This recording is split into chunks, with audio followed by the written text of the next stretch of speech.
Адвокат, прокурор за местами заключения в Брянске. За порядок. У вас содержится арестованный Степняк Иван Степанович. Avec deux procureurs, le cinéaste ukrainien Sergueï Loznitsa situe en URSS une fiction qui est aussi un document historique, comme son autre film Babi Yar Contexte, qui avait reçu en 2021 le prix spécial du jury Œil d'Or au Festival de Cannes. Cette année, il a aussi sorti L'invasion, chronique de la guerre en Ukraine.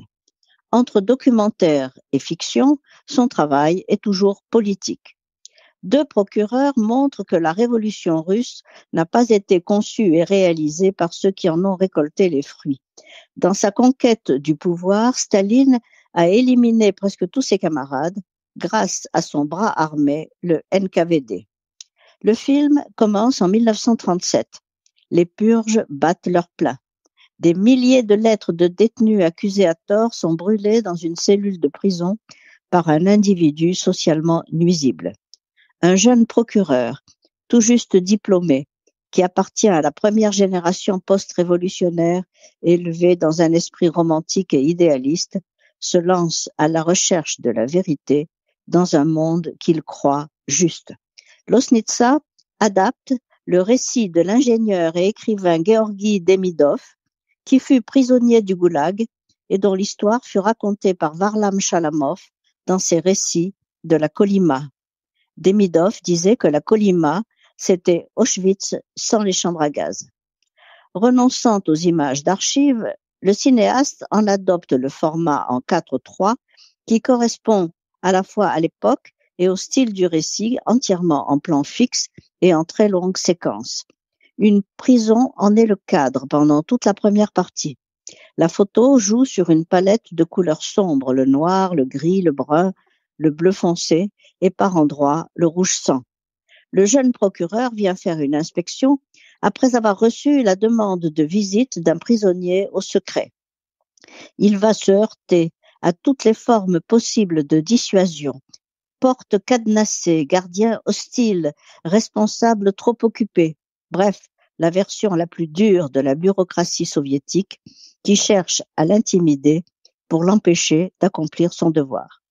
Le décalage entre ce procureur intègre et les autres produit un effet tragicomique tant sa mission se complique un peu plus à chaque pas.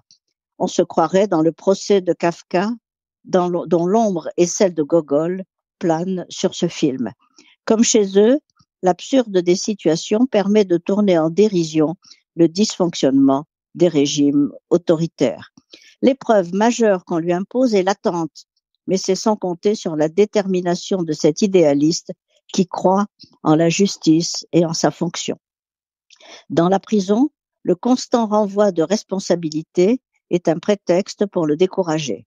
Un climat de suspicion à son endroit est subtilement orchestré de manière à empêcher la rencontre d'un détenu mal en point et torturé qui entend dénoncer les agissements du NKVD.